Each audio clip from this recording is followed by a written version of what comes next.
Bonjour à tous, donc je vais faire une petite vidéo là pour vous expliquer comment faire une petite approche IFR sur Charles de Gaulle. Donc on va regarder comment faire cette approche, utilisation de l'IFR au départ de Beauvais. Je vais supprimer un petit peu de points, comme ça nous permettra de voir un peu mieux ce qu'il en est. On dézoome. Voilà, donc on va partir de Beauvais, point Mathilde, on redescend, montée 8000 max 250 nœuds. Une partie en manuel ici, mais qui est supprimée au vu que l'on utilise Evlasoft et qu'on le réinjecte directement. Donc cette partie-là, elle n'y est plus. On peut la faire, hein. Après rien ne nous empêche de continuer un petit peu plus ici, de réenclencher le pilote automatique pour repartir ici, mais bon, il n'y a pas d'utilité dans le cas qui nous intéresse. Donc l'idée c'est de vous montrer comment fonctionne le système d'ILS et de la capture de glide ici pour faire un atterrissage. Donc on va repartir assez rapidement dans notre avion. Bon, ça je vais le mettre dans mon autre écran, c'est pour ça que vous voyez partir sur la droite. Donc rien n'est prêt dans l'avion. Comme ça va permettre de vous montrer que le TBM 850 est très rapide à mettre en œuvre, ce qui me fait dire que c'est un petit peu le côté intéressant quand on est en simulateur, c'est pas être obligé de passer 15 plombes derrière son cockpit avant de pouvoir commencer à faire un vol. Donc première chose, on acquitte un petit peu tous les points qui nous posent problème, on supprime la position du manche, au décollage inertial séparation, le réchauffage des tubes pitot. Hop, on est enclenche. Ici, alors on peut le mettre, hein, je vais changer de vue, je vais me mettre côté copilote, on voit beaucoup mieux. On zoome là-dessus. Donc l'idée c'est de quoi? C'est de faire correspondre l'altitude à laquelle on va voler avec le point qui est ici fois 1000 pieds. Vous voyez que nous on va être à 8000, donc c'est pas la peine de s'enflammer et de faire des réglages ici. Mais voilà le système de réglage pour ça. Voilà. On va repartir côté pilote. Alors ici, auto trim, voilà, sélection automatique, voilà, ici navigation, stroboscope, voilà. On est sur la piste, donc peu de décollage. Alors ici, donc on acquitte un cran, hop là, alors ça c'est un peu chiant.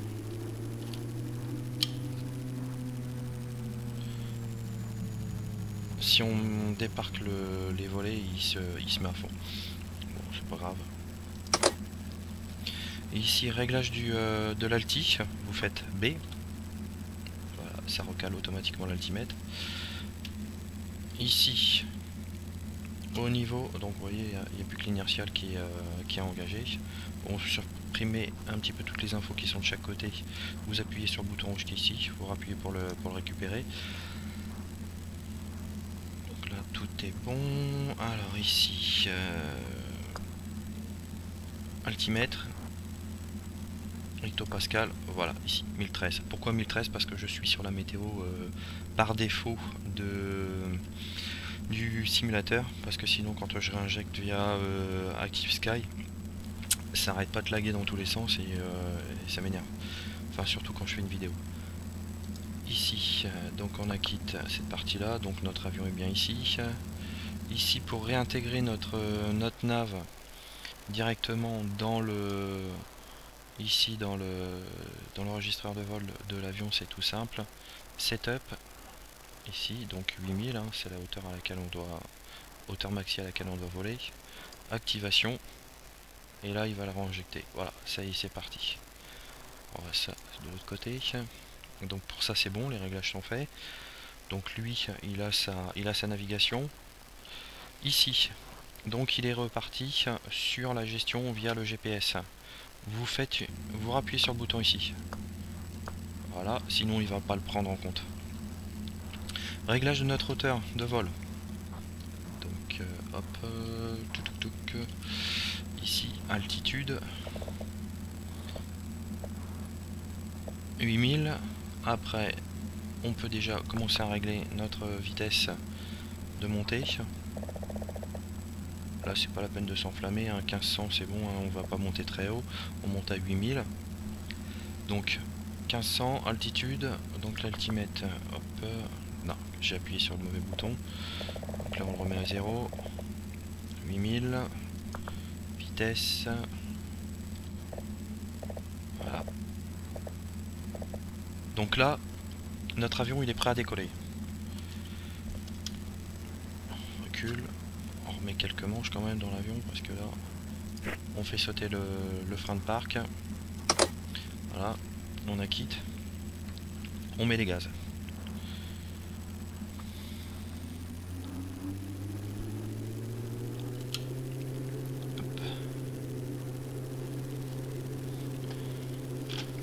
Donc c'est un avion qui monte assez vite, hein, donc il n'y a pas trop à...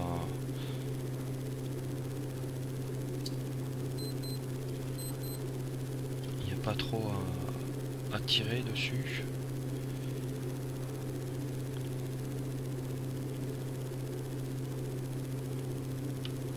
À partir de 80 on peut commencer à décoller.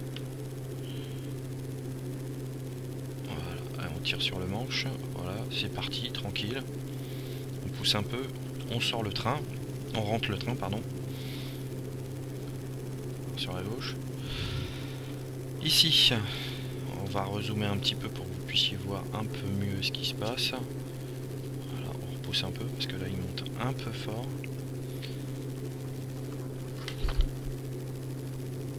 Pilote automatique, navigation. Donc là il est parti sur la nave, vous voyez, hop, il part tout de suite sur la droite pour rattraper le...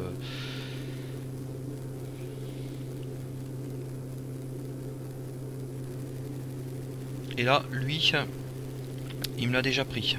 Donc vitesse de montée 1500 pieds minute, altitude. Donc dès qu'il va être sur les 8000, bon, quand il va approcher des 8000, il va se recaler. Donc le décollage est fait. On shoot les feux.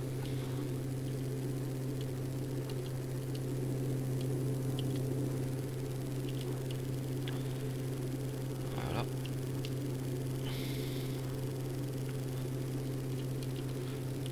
Là. On va rentrer les volets. Voilà, ouais, parce qu'on est un peu faible en vitesse.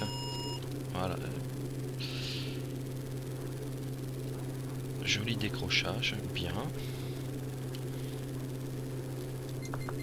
Là je retire le pilote automatique parce que lui il veut se recaler. Donc ça suffit déjà d'une belle boulette.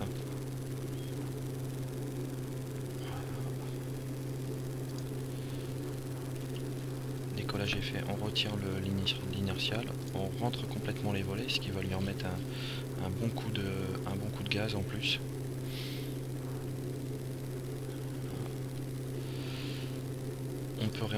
Là on peut réenclencher le pilote.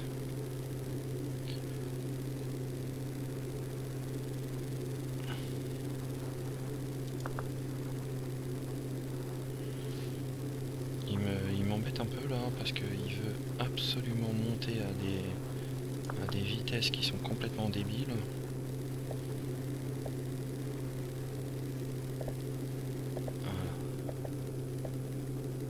J'ai dit 1500 et je veux pas plus.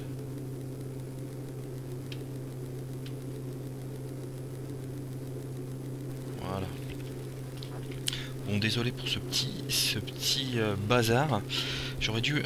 Alors ce qui s'est passé c'est que j'ai pas arrêté l'inertial suffisamment tôt et je me suis laissé embarquer avec les volets, donc forcément il n'a pas pu prendre de vitesse. Et donc la vitesse a chuté, puisque les volets entraînent une traînée beaucoup plus importante. Et c'est la raison pour laquelle il s'est planté. Ça arrive. Ça arrive plus, moi ça m'arrive plus ce genre de bêtises avec le simulateur qu'en réel. En réel, on a quand même meilleure notion de ce qui se passe. Au niveau des sens, on voit bien quand il y a quelque chose qui s'engage mal. Donc qu'est-ce que l'on peut voir ici?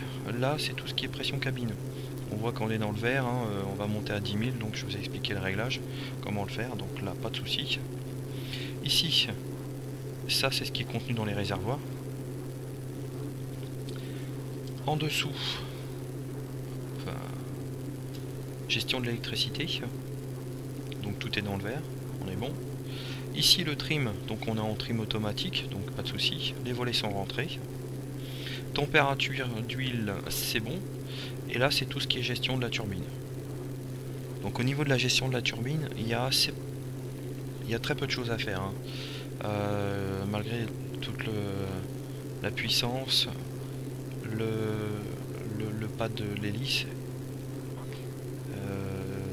ce qu'on appelle la pression d'admission sur un moteur à piston, bon là c'est autre chose.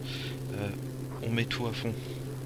Il y a assez peu de moments où on commence à retoucher ces choses là. Sinon vous regardez dans la notice qui est livrée avec, on est plutôt pas mal, ils expliquent plutôt pas mal comment c'est. Donc altitude, là on lui réindique, hein, vous voyez j'ai rebougé pour que altitude apparaisse ici. Sinon lui il va monter tout le temps à 1600 et il va pas s'occuper. Donc si ALTS n'est pas affiché ici, attention. Autant que possible, faites correspondre ici le cap. Vous voyez, en automatique, hein. Là je touche à rien, c'est lui le pilote automatique qui remet tout, donc il commence à réduire pour qu'on se stabilise à 8000. Donc tout va bien, puisque là on n'a pas encore atteint notre point matide, et on est déjà à notre altitude de maxi. Donc là il va prendre sa vitesse. On le laisse prendre de la vitesse, hein, parce que c'est 252 maxi. On peut considérer que sur une approche sur Charles de Gaulle, on risque d'être mélangé avec avec le trafic, surtout le trafic de jet. Donc autant que possible, garder de la vitesse. Un jet, ça se pose à 220 nœuds. Nous, 220 nœuds, on n'y sera pas du tout, hein, pour l'atterrissage. Donc là, c'est assez génial. On voit la mer là-bas au bout. Donc Dieppe, qui serait, je pense, là, dans l'axe, quasiment. Voilà, tout va bien. Alors quel est l'intérêt de remettre ici à chaque fois le cap par rapport au pilote automatique? Bah, si jamais on a une action à faire, hop, vous appuyez sur cap et ça reste droit. Navigation.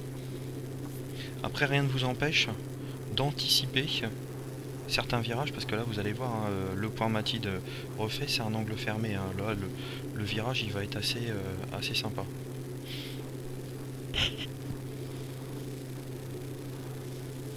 Voilà, il arrive tranquillement à sa vitesse de croisière, hein, ça va se stabiliser, voilà ce que je vous disais. Donc lui il va se mettre en virage. Donc là au niveau virage on est un peu perdu parce que on est dans les nuages.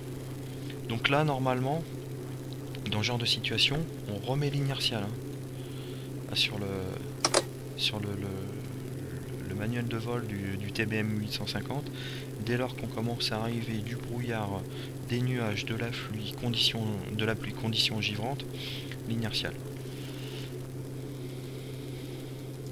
Bon là on va le couper, ça va nous permettre de garder un peu de vitesse, et puis surtout de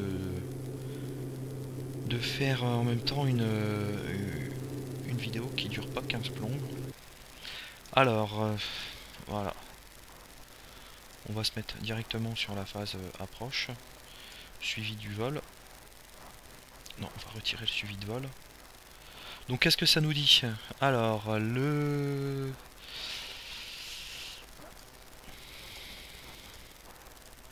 l'ILS. Donc là, nous, on va se poser sur la 9 droite. L'ILS DME. Donc l'ILS, c'est ce qui va nous donner un axe de descente, un plan de descente, et aussi un axe d'avancée. En même temps, DME, ça va nous donner la distance par rapport à l'ILS, donc ce qui permet de vérifier quand on va être à l'approche des 11 000 nautiques, et peu après il faudra qu'on descende, hein. Si on continue à 4000, c'est qu'il y a un truc qui s'est mal passé et que l'avion on va avoir du mal à le poser comme on le souhaite. Donc la fréquence 110.1, le code CGE, le morse et le cap 0,86. Donc ça, il va falloir qu'on le rentre. Hop, je renvoie ça sur le côté. Voilà. Alors comment on fait pour rentrer toutes ces informations? On clique ici, voilà. Donc là, on est bien à notre hauteur de 8000. Voilà. Je dézoome de l'autre côté. Donc comment on fait? Alors, toujours le cap qui doit correspondre à notre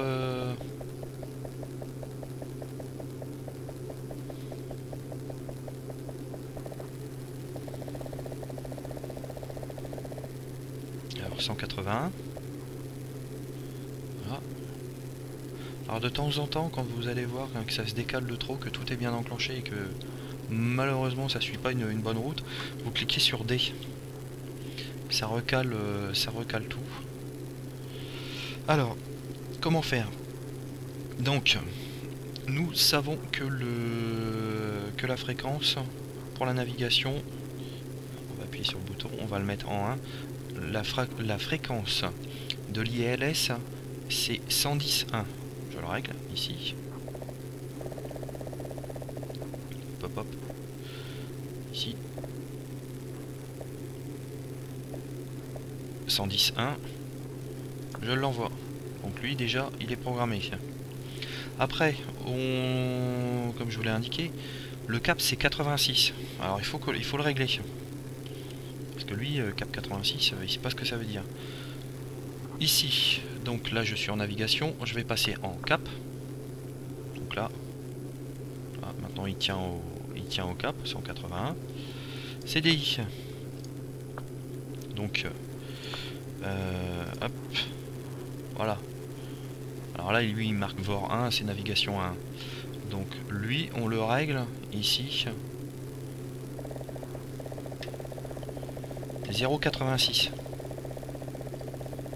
Je suis un peu un nanar, j'aurais pu aller de l'autre côté, ça aurait été plus rapide.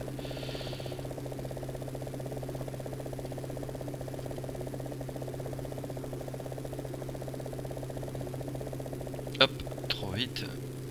Voilà, 0,86, il est réglé.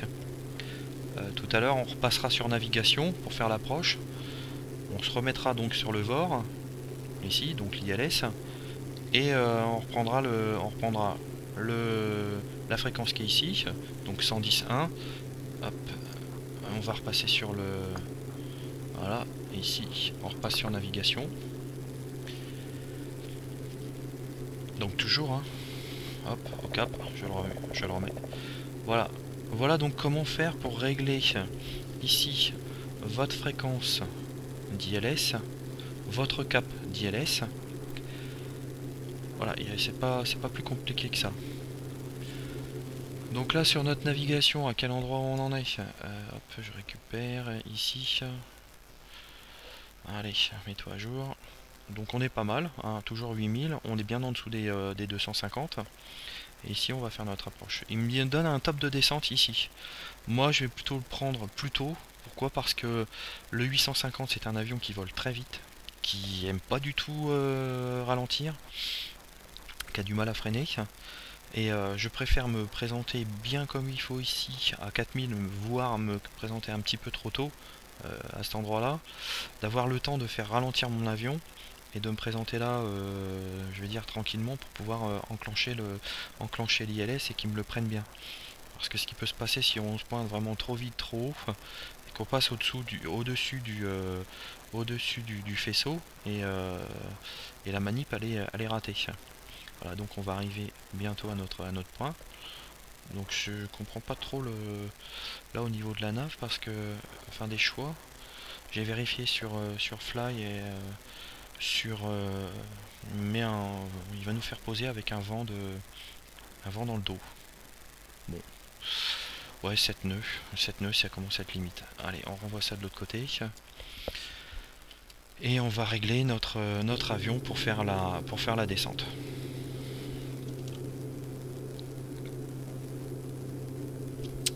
Voilà, ici, hein, donc on arrive au point que j'avais prévu de faire ma descente. Donc altitude 4000, vitesse de descente, allez, on va descendre 1000 pieds. Voilà. Alors lui forcément il va accélérer, hein. Faut baisser un peu, hein. Faut réduire la puissance sur la turbine parce que sinon ça va s'emballer. Et l'objectif de vouloir descendre un petit peu plus tôt pour pouvoir se présenter à l'aise pour pouvoir ralentir, il va être complètement foiré.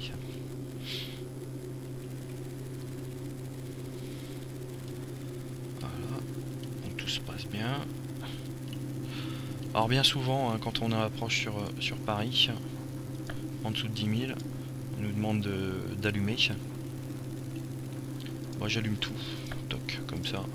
Quand on sortira le train, ça nous fera une lumière supplémentaire. La Défense. Donc Roissy est là derrière. Pontoise. J'adore cet aéroport.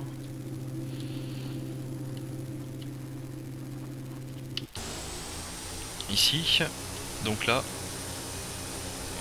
c'est pas ce que je voulais qu'il fasse. Le point d'entrée, hein, quand on arrivait de Creil ici, on passait par là, c'était notre point d'entrée pour Toussul-Noble. Non, c'était ici, pardon. Dans un des méandres. Alors comment ça s'annonce ici? Ouais, c'est pas mal. Donc on maintient 200, un petit 220, ce qui est pas mal. Ce qui nous permettrait de pouvoir nous inscrire dans un circuit où il y a du jet. Alors lui, ouais, il y a un avion là, sur le côté. Un petit Piper.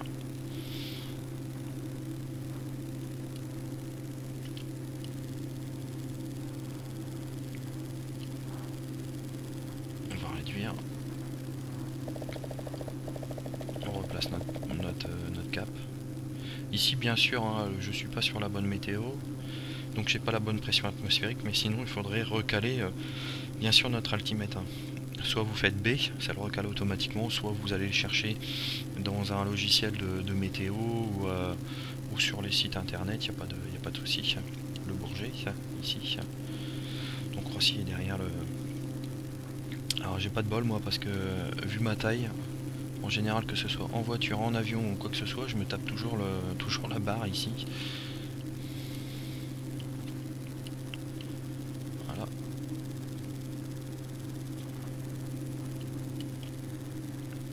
On va le faire réduire encore un peu.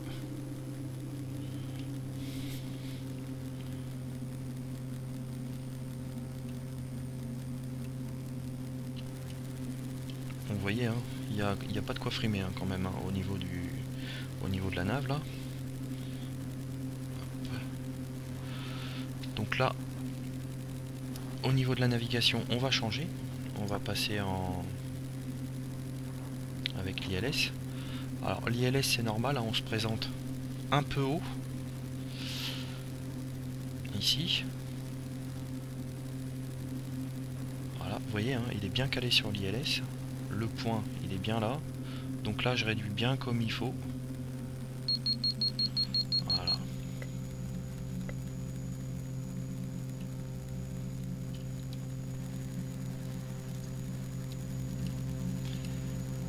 On débarque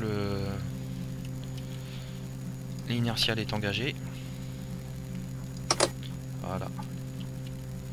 Donc là, il n'y a plus qu'à attendre que ici. Voilà.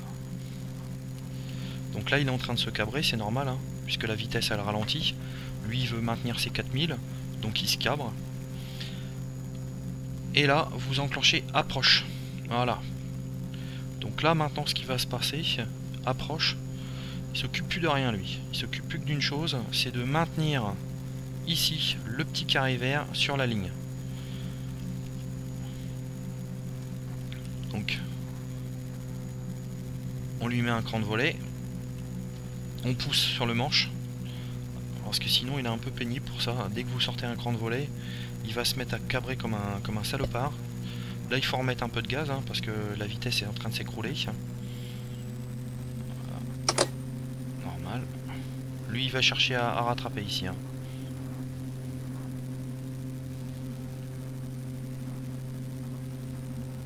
Alors attention, hein, c'est un suivi d'ILS au pilote automatique, c'est pas comme c'est pas comme un Airbus, c'est pas comme un 777 ou un A380. Voilà, ça a tendance à monter, descendre au-dessus. Hein.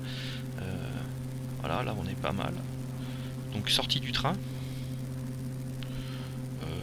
Ouais, on va attendre. On va attendre. Ça fait un peu flipper, mais bon, moi je les sors à 2005. On va rebaisser un petit peu la vitesse, parce que là je suis un peu rapide. Le cap, on va régler ça pour que ce soit bien.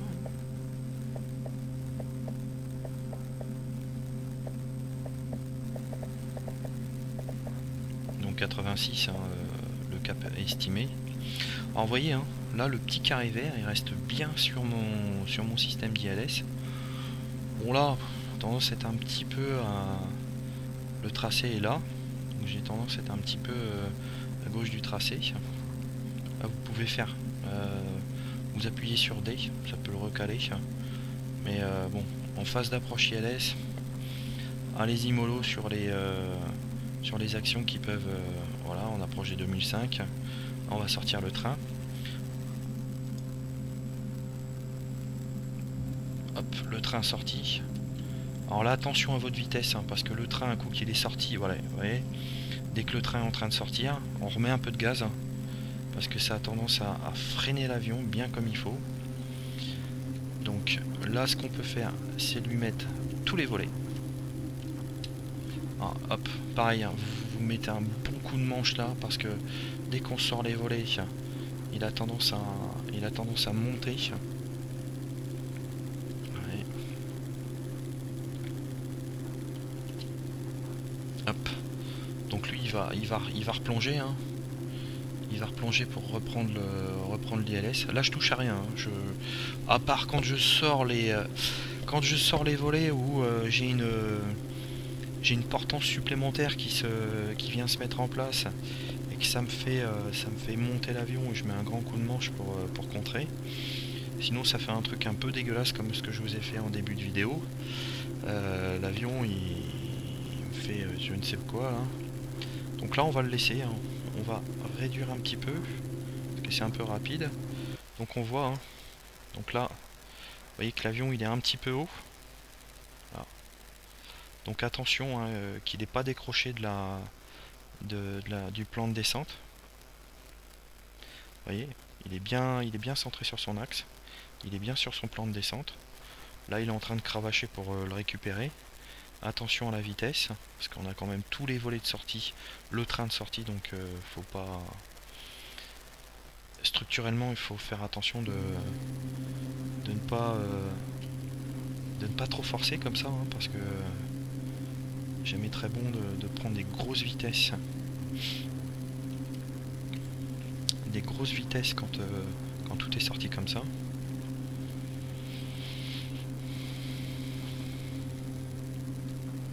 Voilà, vous voyez, en plus. Là ici sur le papy on est bien placé, hein. Donc autant de vert que de rouge, donc tout va bien. Donc on le laisse, hein, on le laisse faire, hein. On peut aller jusqu'à l'arrondi. Alors sur Flight Simulator, ce qui est un peu plus compliqué, c'est qu'on n'a pas forcément la main. Ouais, j'adore quand il me fait ça, hein, quand il y a un avion qui est... Donc on n'a pas forcément la main par rapport au pilote automatique, donc assurez-vous toujours quand vous allez commencer à réattaquer la phase de manœuvre, à déclencher le pilote automatique. Sinon vous allez vous battre avec votre avion. Ça va se compliquer un peu, ouais. Alors là ça sautille un peu. Voilà, c'est bien. Je pense qu'il va falloir que je pense à réinvestir dans une carte. Vous voyez, hein. Donc là, il n'y a rien à faire. À partir du moment où vous avez bien réglé votre fréquence, votre cap, et au moment où vous voyez que le point vert commence à s'enclencher ici, toc, vous appuyez sur approche, et lui, il y va tout seul.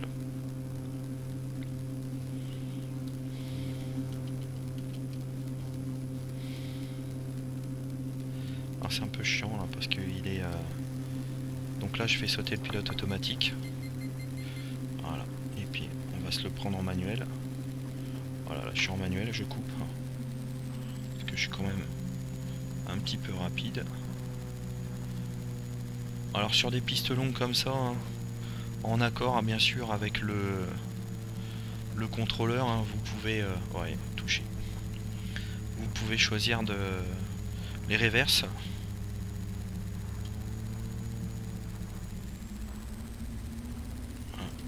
Frein, nettoyage cabine, on rentre les volets.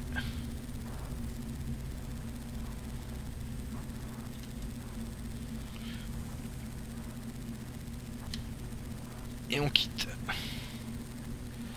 On quitte la piste.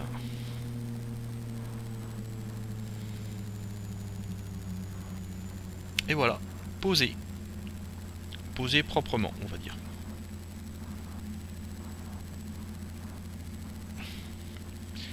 Donc au niveau du nettoyage cabine, est-ce que c'est fait? Donc F6 hein, pour rentrer les volets.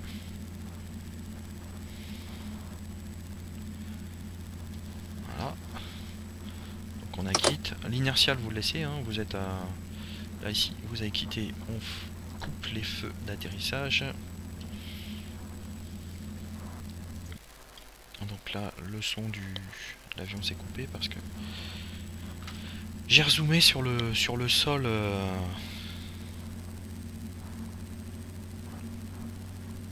Et voilà.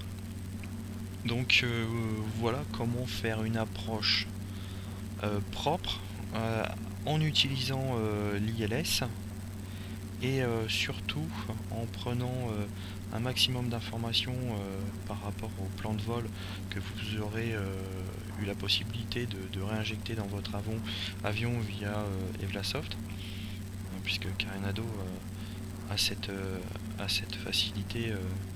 Dès que vous appuyez hein, sur activer sur Evlasoft, ça vous l'envoie tout de suite dans le système. Alors attention, hein, je l'ai déjà dit mais je le redis parce que moi je l'ai fait une paire de fois la bêtise. En cours de vol, si vous êtes en train de bricoler une nave et que vous rappuyez sur réactiver, là ça fout le bazar. Ça fout le bazar parce que lui il sait plus où il en est.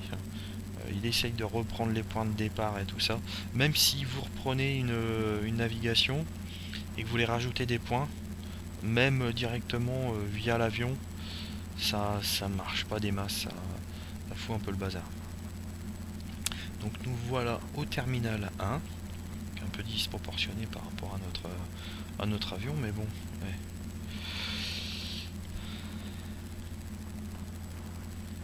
Voilà. Hein. On y est. Hein.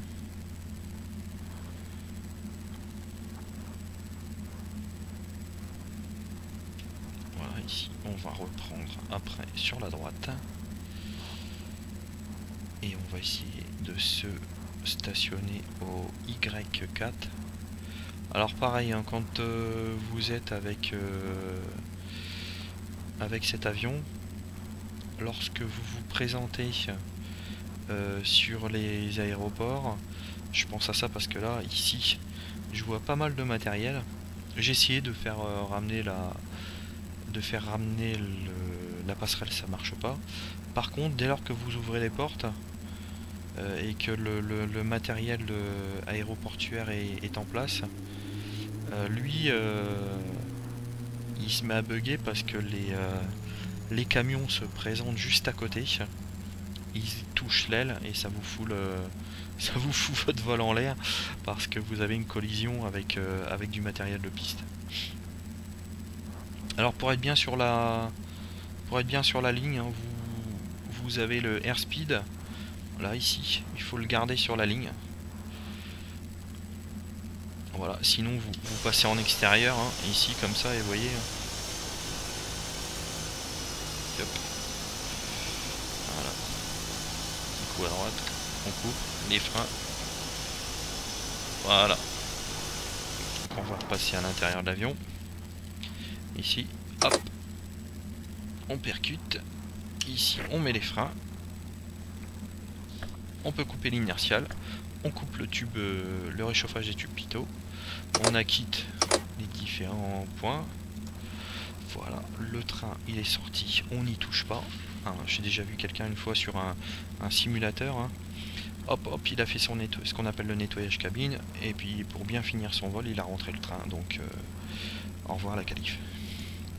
Ici, on coupe. Voilà. Ici, on coupe. On coupe aussi toute cette partie-là. Ici, on touche à rien, hein, puisque c'est la partie démarrage. Le trim automatique, on peut le couper. Ici, on se met en start. Donc en start, vous allez voir, ça va vous supprimer, voilà, ça coupe une partie des écrans. Alors forcément, hein, comme tout, hein, le démarrage et l'arrêt, c'est ce qui abîme le plus. Voilà. Ici, on coupe. On coupe. On coupe. Alors en théorie non, hein, on coupe pas comme ça parce que là j'y suis, mais les lampes à la limite c'est ce qu'on va couper en dernier parce que ça permet toujours au personnel de piste avec le bruit ambiant de tous les avions de se dire attention, là il y a de la lampe qui clignote, donc c'est que c'est dangereux. Et là, hop, on ramène.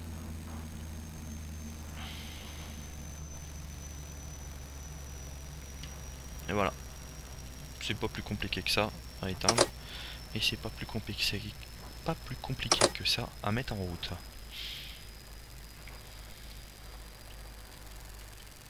Voilà, il est en train de s'éteindre gentiment. Voilà. Hélice coupée. Je finis d'éteindre les écrans. Donc là même mon écran est éteint. Et je coupe. Voilà. Et voilà, notre avion est complètement éteint. Donc après on peut aller chercher les différents... je sais jamais le... Non, c'est pas celui-là que je cherche. Voilà. Alors pilote d'or, moi j'ai un petit bug là-dessus. Ah non, je l'ai plus. Alors là on va pas ouvrir, on va mettre les statiques éléments. Parce que dès lors que je vais ouvrir la porte, vous allez voir tout le monde va se mettre en route là autour. Et ça va me foutre en l'air le vol. Alors j'espère que ça va pas le faire. Passager. Voilà la porte passager. Donc voilà. La porte passager. On va la retirer. Alors je vais mettre en pause. Donc là j'ai mis en pause la nave parce que vous voyez le petit salopard là, il va se présenter juste là, il va passer au travers et il va me foutre mon avion en l'air. Donc c'est une petite connerie, mais bon c'est pas très grave. Donc voilà, pour cette petite approche IFR, départ de Beauvais, arrivée Charles de Gaulle en 09 droite. avec suivi sur le glide, et puis atterrissage, reprise en manuel. Je m'excuse sur la fin du vol, hein, ça a lagué un petit peu, et aussi pour le départ où j'ai pas fait attention à la vitesse, j'ai fait un léger décrochage, mais bon, c'est pas le principe, enfin c'est pas l'intérêt de la vidéo, ces parties là, c'est surtout de vous montrer comment utiliser l'ILS avec cet avion. Alors, il y a aussi dans le Garmin Mille la possibilité de programmer la phase d'atterrissage. Par contre, je la trouve assez médiocre. Bon, bien que ce soit facile de critiquer, je serais incapable de programmer ce qu'ils ont fait. Mais par contre, les phases d'atterrissage, les cartes qui sont dedans, ce sont les cartes par défaut de Flight Simulator. Voilà pourquoi moi j'utilise la solution de réintégrer les éléments d'Evlasoft et de ne pas utiliser le Garmin 1000 qui fait appel aux cartes du simulateur, qui sont pas franchement mis à jour, et ça vous fait des approches complètement loufoques. Voilà pour cette petite vidéo. Je vous remercie de m'avoir écouté, et à très bientôt dans un autre vol, dans quelque chose d'un petit peu plus sympa. Je sais pas, peut-être les Maldives, peut-être aussi, pourquoi pas,